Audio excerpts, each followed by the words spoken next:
अस्सलाम वालेकुम जी, मैं हूं आपका इंग्लिश टीचर और आज हम पढ़ने जा रहे हैं 9th क्लास की इंग्लिश के बारे से जो नए चैप्टर शामिल हो रहे हैं हम उनको यकीनी तौर पे करेंगे, लेकिन साथ साथ हम जो पुराने चैप्टर है ना उनको भी करेंगे। लेकिन ये खास बात ये सुनने वाली है कि जो चैप्टर क्रिएट किया जा रहा है ना सिर्फ उन्हीं बच्चों के लिए किया जा रहा है। ज्यादातर ये बच्चे वो है सारे हासिल कर सकते हैं, इस्तेफादा हासिल कर सकते हैं, लेकिन ये वो बच्चों है जो कि भाई कहते हैं ओ भाई मेरी इंग्लिश गई, ठीक है ना, तो उनके लिए ये चैनल क्रिएट किया गया। तो सबसे पहले तो आपने करना है इस चैनल को सर्च करना है। इस चैनल को सर्च करने के बाद भाई इस चैनल पे आके इसको सब्सक्राइब करना है, बेल आइकन का बटन दबाना है और वीडियो अच्छी लगे तो उसे लाइक भी करते जाना है। अच्छा, यहाँ पे चैनल पे आके आपको फायदा क्या होगा? सबसे पहले ये देख लो, सबसे पहले तो आपका काम होगा ना तो आपकी रीडिंग इंप्रूव होती रहेगी। रीडिंग इंप्रूव करने का मतलब क्या है कि जो वर्ड्स को अदायगी है वो किस तरह से पढ़ना है। अगर किसी के सामने पढ़ना पड़े तो एक अच्छा इंप्रेशन कैसे बनाया जा सकता है। फिर इसके बाद इन्हीं में जो हम रीडिंग कर रहे होंगे, जिस पैराग्राफ की रीडिंग करते जाएंगे उसमें जो जितने भी आपको डिफिकल्ट वर्ड्स लगते हैं उनको आपने साथ साथ अंडरलाइन करते रहना है। भाई ये वर्ड मुझे डिफिकल्ट लगा, फिर उसके बाद उसके हम तलाश करेंगे मायने। अब उसके मायने तलाश कर लेंगे, फिर उसके मायने तलाश कर लेने के बाद हम तर्जुमा बनाते रहेंगे। क्या करेंगे? ट्रांसलेट करते रहेंगे। और यानी कि इस तरह से एक आसान हो जाएगा, रीडिंग भी होगी, वर्ड मीनिंग भी होंगे और साथ साथ हमारा ट्रांसलेशन भी होगी। अब वर्ड मीनिंग करने से हमारा फायदा क्या होगा? जो हमारा क्वेश्चन आता है choose the correct spelling word, 4 number का बोर्ड में ये क्वेश्चन आता है करेक्ट स्पेलिंग। एक तो ये वाला मामला क्लियर हो जाता है। फिर उसके बाद जो दूसरा मामला है ना वो हमारा देखिए कि जो करेक्ट मीनिंग वाला आता है वो भी हमारा तकरीबन 90% तक क्लियर हो जाता है। ये मैं आपको बता देता हूं कि इस तरह से करने से आपके कितने नंबर का फायदा हो जाएगा। सिर्फ और सिर्फ मानोजी में बात करें तो 4 नंबर ये और 5 नंबर ये, यानी कि ये टोटल 9 नंबर आपके यहाँ पे सिर्फ और सिर्फ इस चैप्टर्स को अंदर से पढ़ने तर्जुमा करने से क्लियर हो जाएंगे। तो बढ़ते हैं हम अपने नए चैप्टर नंबर 5 के तर्जुमे की जानिब, जिसका आज पैराग्राफ नंबर 1 कर रहे हैं। बढ़ते हैं अपनी स्लॉट की जानिब जी। तो 9th क्लास यहाँ पे देखिए आपका जो नया चैप्टर है इसमें चैप्टर नंबर 5 है women empowerment through entrepreneurship. Women empowerment through entrepreneurship. Women empowerment का मतलब क्या है और एंटरप्रेन्योरशिप का मतलब क्या है ये समझने तो आपको चैप्टर का मतलब आता है, यानी कि चैप्टर आपको क्लियर हो जाता है कि इसके बारे में बताया जा रहा है। ठीक है, यानी कि देखते हैं कि वुमेन एम्पावरमेंट यानी कि औरतों को ताकत देना या फिर बाइख्तियार बनाना। औरतों को ताकत देना या बाइख्तियार बनाना। अब औरतों को ताकत कैसे दी जा सकती है और बाइख्तियार कैसे बनाया जा सकता है?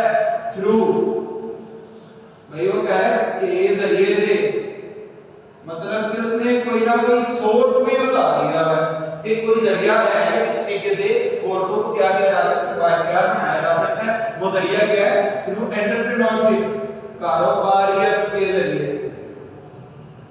मतलब कारोबारियत का मतलब है किसी भी तरह का कोई भी कारोबार शुरू करना मतलब कारोबारियत है, मतलब कि कारोबारियत के जरिए औरतों को बाइख्तियार बनाना। ठीक है, चैप्टर नंबर 5 है आपका और पढ़ रहे हैं इसका पहला नंबर 1, जिसकी हम पहले रीडिंग करेंगे। तो रीडिंग जो है ना वो अच्छे से सुनने ताकि अच्छे से आपको आप भी रीडिंग करने के काबिल रहें। Entrepreneurship, entrepreneurship refers to the process of starting, managing and growing a business venture। ठीक है, फिर उसके बाद एंटरप्रेन्योर्स, लाइन नंबर 2 है entrepreneurs are the individuals who identify opportunities, take calculated risk and bring their innovative ideas to life. ये है आपकी reading में आपने जो जो वर्ड आपको डिफिकल्ट लगे उसे इस तरीके से अंडरलाइन करते जाना है कि भाई इसका मतलब क्या है, इसका मतलब क्या होगा, इसका मतलब क्या है, इसका मतलब क्या है। यानी कि जो जो भी वर्ड आपको मुश्किल लगे उनको साथ साथ आपने रीडिंग करते वक्त अंडरलाइन करते जाना है। फिर उसके बाद उनके मायने तलाश करने इस अंदाज में कि एंटरप्रेन्योरशिप के बारे में हमने पढ़ा कि भाई इसका मतलब है कारोबारियत। इसका मतलब क्या है? कारोबारियत। फिर रेफर्स कहते हैं टू द प्रोसेस, उस अमल को। अब जो भी अमल है उसके बारे में हम पढ़ने जा रहे हैं। वो कौन सा अमल है भाई? वो अमल है शुरू करना, वो अमल है शुरू करने, मैनेजिंग चलाने, ग्रोइंग तरक्की देने या फिर बढ़ाने। किस चीज को? आ बिजनेस वेंचर। किस चीज को बढ़ाने? अ बिजनेस वेंचर, एक कारोबारी मंसूबा। एक कारोबारी मंसूबा। अगर हम इसका इन अल्फाज को मिला के एक जुमला बनाएं, एक जुमला बनाने का मतलब ये है कि हम इस जुमले की ट्रांसलेशन करें। इन्हीं जो हमने उर्दू में ट्रांसलेट किया हुआ इन्हें मिला के हम क्या करेंगे? इसे तर्जुमा बनाएंगे। जो वो कैसे है कि कारोबारियत, यहां से शुरू हो रहा है आपका कि कारोबारियत एक कारोबारी मंसूबा शुरू करने, चलाने और उसे बढ़ाने के अमल को कहते हैं। कारोबारियत एक कारोबारी मंसूबा शुरू करने, चलाने और बढ़ाने के अमल को कहते हैं। साथ साथ मैं लिख भी रहा हूं ताकि आप इसे अपने नोट्स तैयार करने के लिए इस्तेमाल कर सकें। यानी कि बन जाएगा कारोबारियत एक कारोबारी मंसूबा शुरू करने,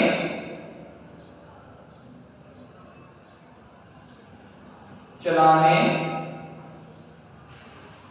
और बढ़ाने के अमल को कहते हैं। ठीक है जी, ये हो गया लाइन नंबर 1 का तर्जुमा के कारोबारियत एक कारोबारी मंसूबा शुरू करने, चलाने और बढ़ाने के अमल को कहते हैं। अब लाइन नंबर 2 के तर्जुमे की तरफ बढ़ते हैं। तो उसके लिए भी जरूरी है कि हम क्या करें, उसमें जितने भी डिफिकल्ट वर्ड्स हैं उन्हें क्या कर लें? अंडरलाइन कर लें।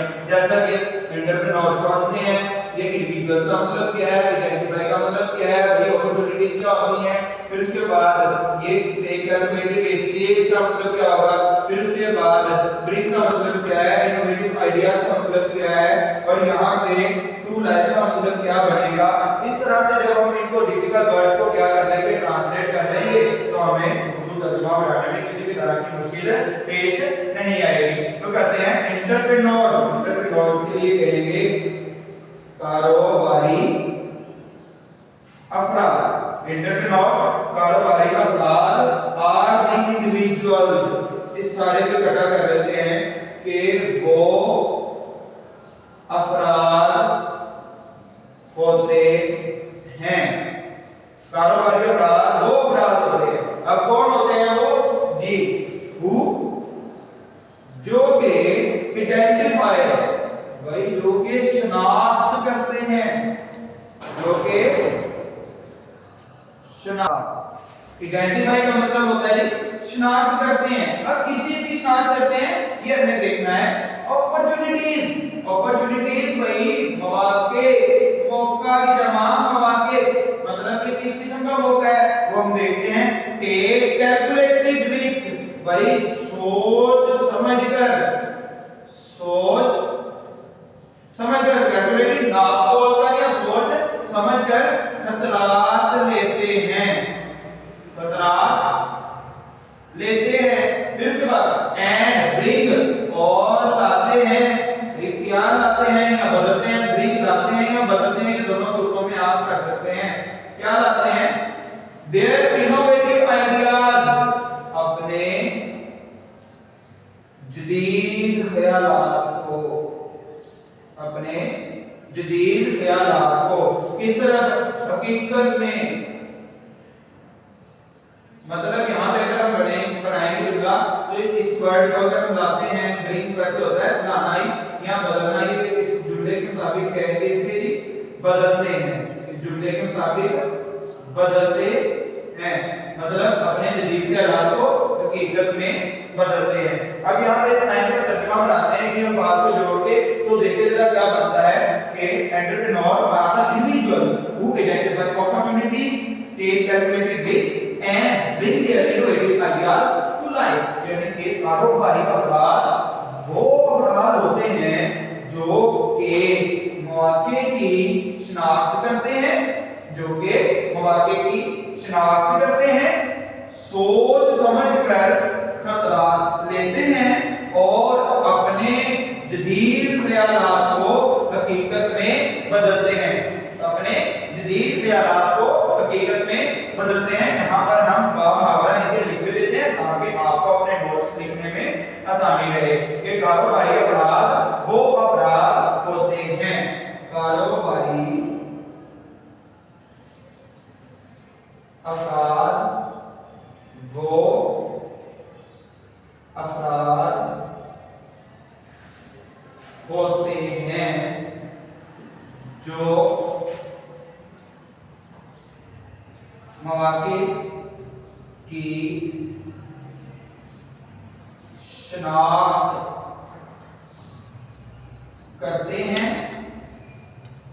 कोमा चूंकि यहाँ पे वर्ड से आगे भी यहाँ पे देखें कोमा है तो यहाँ पे इसके तर्जुमा के बाद कोमा लगा देंगे, ये पार्ट लगा पड़ेगा, फिर उसके बाद अगला पार्ट शुरू हो जाता है कि सोच समझकर खतरात लेते हैं, सोच समझकर खतरात लेते हैं और अपने जदीद ख्यालात को हकीकत में बदलते हैं, और अपने जदीद ख्यालात को हकीकत में बदलते हैं। ठीक है जी, ये रहा हमारे पैराग्राफ नंबर 1 की 2 लाइन का तर्जुमा है। लाइन नंबर 3 के लिए नेक्स्ट फ्लोर की तरफ बढ़ते हैं। जी 9th क्लास यहाँ पे देखें, अब पैराग्राफ नंबर 1 की line number 3, line number 1 line number 2 के बाद यहाँ पे लाइन नंबर 3 की रीडिंग करते हैं, इसके बाद इसके डिफिकल्ट वर्ड्स को साथ साथ अंडरलाइन करते रहेंगे। देखिए दे क्रिएट को हम अंडरलाइन कर देते हैं, they create products services to meet market demand. Market demand से एक ही वर्ड रहेगा, सॉल्व प्रॉब्लम्स, इसको भी हमने अंडरलाइन कर दिया, कंट्रीब्यूट इकोनॉमिक ग्रोथ, ये हमारे पास इसके डिफिकल्ट वर्ड्स थे जिसको हमने अंडरलाइन कर लिया। रीडिंग के बाद में कर देते हैं, दे क्रिएट प्रोडक्ट्स और services to meet market demand, solve problems and contribute to economic growth. अब एक के हम आगे क्लास कर लेते हैं जो कि हमें ट्रांसलेशन करने में मदद करेंगे। दे क्रिएट, वो तख्लीक करते हैं, तख्लीक करते हैं, दे क्रिएट वो तख्लीक करते हैं, प्रोडक्ट्स मसनूआत, साथ साथ लिखते रहेंगे, आप भी नोट करते रहिएगा, अपनी किताब के ऊपर ही लिखते रहेंगे, अपने नोट्स बनाते रहें, साथ साथ आपको हमेशा मदद देंगे। मसनूआत सर्विसेज खिदमत, सर्विसेज खिदमत रहेगा, टू मीट पूरा करने के लिए, पूरा करने के लिए। फिर इसके बाद मार्केट डिमांड, मार्केट की जरूरियात को, यह आपने इकट्ठा ही लिखना है, मार्केट डिमांड मार्केट की जरूरियात को, सॉल्व प्रॉब्लम मसाइल हल करते हैं, मसाइल हल करते हैं, एंड कंट्रीब्यूट और हिस्सा डालते हैं। ये सारे का रहेगा एंड कंट्रीब्यूट और हिसाब डालते हैं टू इकोनॉमिक, इसमें डालते हैं टू इकोनॉमिक ग्रोथ, माशी तरक्की में, माशी तरक्की में, ठीक है। तो इकोनॉमिक ग्रोथ माशी तरक्की में, तो इसका हम बाकायदा तर्जुमा करते हैं मुकम्मल लाइन बनाने के, मुकम्मल एक जुमला बनाने की सूरत में। तो ये जहां तक कॉमास हैं उनको हम अलग हिस्सों में बांट के इसका तर्जुमा कर सकते हैं, जैसा कि दे क्रिएट प्रोडक्ट्स और services to meet market demand, यहां तक हम अलग से तर्जुमा कर लेंगे। सॉल्व प्रॉब्लम्स यहां तक अलग से कर लेंगे, and contribute to economic growth यहां तक हम अलग से तर्जुमा करने में और फिर अब हमारे लिए आसानी होगी। दे क्रिएट प्रोडक्ट्स और services to meet market demand, अगर आपके वो तकलीफ करते हैं क्या क्या मसनूआत या फिर और का मतलब क्या होता है या मसनूआत या खिदमत, यानी कि वो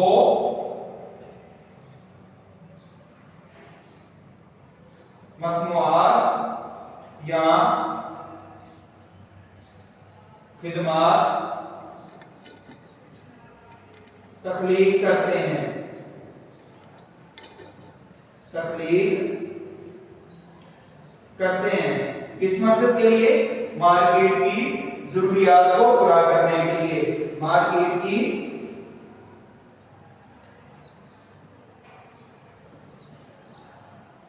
जरूरियात को पूरा करने के लिए।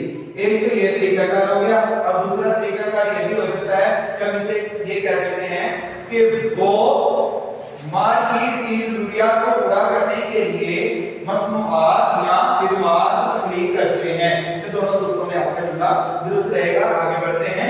एंटरप्रेन्योरशिप, एंटरप्रेन्योरशिप पहले भी हम कर चुके हैं, फिर बता रहा हूं कारोबारियत। बार-बार करने से ये होगा कि हमारे एक तो बार-बार रीडिंग से हमारे टेक्स्ट क्लियर होते रहेंगे, माइनिंग करने से हमारे ये अल्फाज के माइनिंग पक्के होते रहेंगे कि एंटरप्रेन्योरशिप कारोबारियत is not limited, is not limited का मतलब लिमिटेड का मतलब होता है महदूद, तो इज नॉट लिमिटेड इकट्ठा करने का मकसद है कि अच्छे से हो जाए और महदूद नहीं है, कारोबारियत महदूद नहीं है। कहां तक महदूद नहीं है? To any specific field, to any specific field that it can range from small home based businesses to large corporations, ठीक है।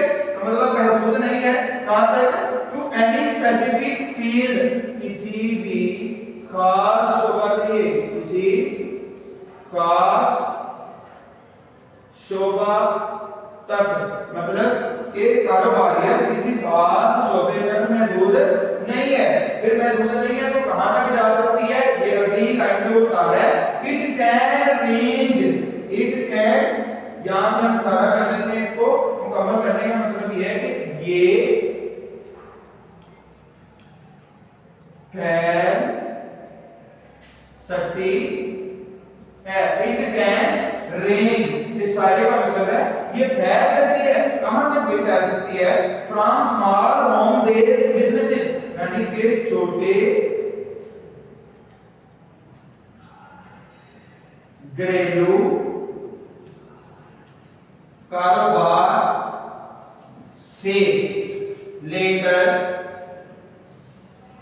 From small home based businesses, छोटे घरेलू कारोबार से लेके टू लार्ज कॉर्पोरेशन, बड़ी बड़ी कॉर्पोरेशनों तक, बड़ी बड़ी कंपनियों तक फैल सकती है, बड़ी बड़ी कॉर्पोरेशन तक फैल सकती है, ठीक है। आप इसे कॉर्पोरेशन भी लिखेंगे तो गलत नहीं होगा, बड़ी बड़ी कॉर्पोरेशनों तक।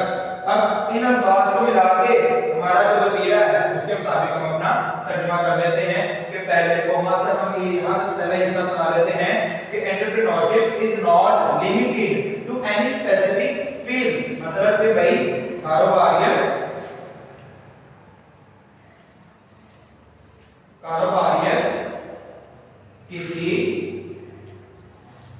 खास शोबा तक महदूद नहीं है, कारोबारियत किसी खास शोबे तक महदूद नहीं है। ये आगे it can range from small home businesses to large corporation।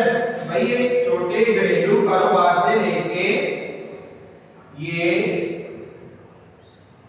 छोटे घरेलू कारोबार से लेकर बड़ी कॉर्पोरेशनों तक फैल सकती है। तो 9th क्लास ये था हमारा यूनिट नंबर 5 का पैराग्राफ नंबर 1 का तर्जुमा। इंशाल्लाह इसी तरह की और मजीद अच्छी अच्छी वीडियोस को सुनने के लिए चैनल को सब्सक्राइब करें और लाइक करें और बेल आइकन का बटन दबाएं ताकि आने वाली हर वीडियो के बारे में आपको आपको इंफॉर्मेशन मिलती रहे। और इंशाल्लाह अगली वीडियो में मुलाकात करते हैं इंशाल्लाह।